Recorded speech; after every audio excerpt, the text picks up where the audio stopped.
Welcome all. This is a short video on screening and surveillance of hearing.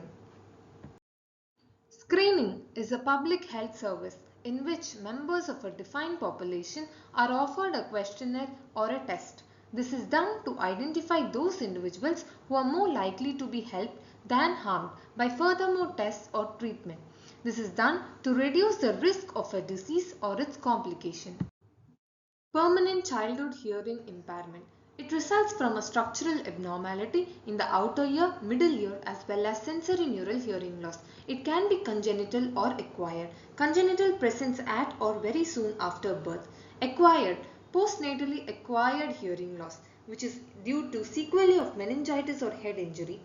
Progressive hearing impairment, or it can be a late onset hearing loss with no evidence of progression. The risk factors are history of treatment in a neonatal intensive care unit or special care baby unit for more than 48 hours, family history of childhood deafness, craniofacial anomaly associated with hearing impairment such as cleft lip and cleft palate. In acquired and late onset hearing loss, meningitis is the most common cause of acquired hearing impairment in children. Auditory neuropathy spectrum disorder. In these patients, there will be normal outer hair cell function, that is normal OAE, and severely impaired auditory brainstem response.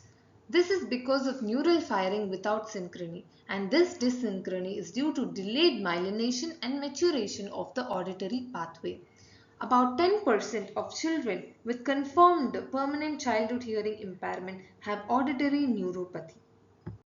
Temporary childhood hearing impairment. This, the most common cause is otitis media with effusion, and the risk factors are bottle feeding, upper respiratory tract infection, passive smoking, and neonatal intensive care unit admission. Persistent otitis media with effusion can lead to hearing difficulties, speech or language delay, disturbed sleep pattern and behavior. The current screening tests, automated autoacoustic emissions. This can be transient or distortion product autoacoustic emissions. This measures the activity of the outer hair cells. It is quick and minimally invasive. It is also cost effective. It can be affected if there is fluid or debris in the middle ear. Also, it cannot find auditory neuropathy. Automated auditory brainstem response. It measures the activity of response from the brainstem. It is the method of choice for neonatal intensive care unit or special care baby unit population since auditory neuropathy is common in these population. The screening protocol for well babies. Transient automated autoacoustic emission screen with a maximum of 2 attempts followed by an automated auditory brainstem response. If there is a pass in both ears for OAE or a pass in both ears for automated ABR, then it is a screen pass. So for babies in NICU or SCBU for more than 48 hours, both OAE and ABR screening is done.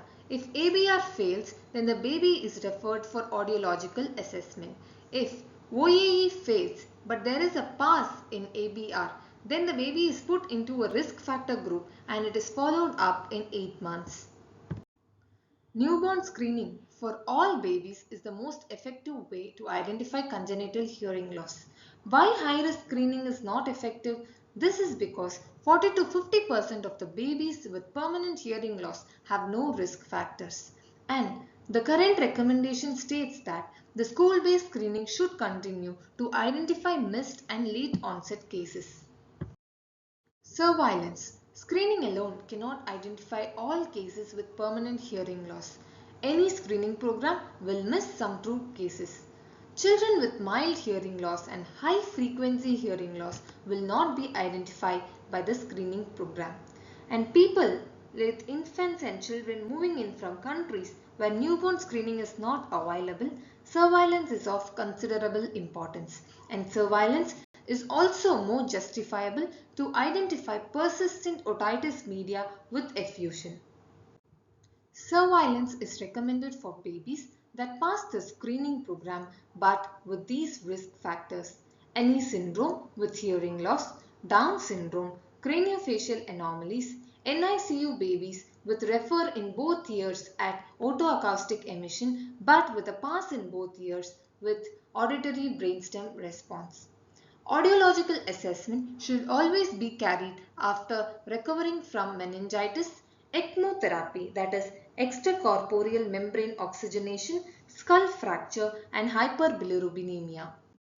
Evidence shows that at least 1 in 1000 children born with permanent bilateral hearing impairment more than 40 decibel hearing loss. If identified early before 6 months and habilitation started, then adverse effects are reduced. Thank you.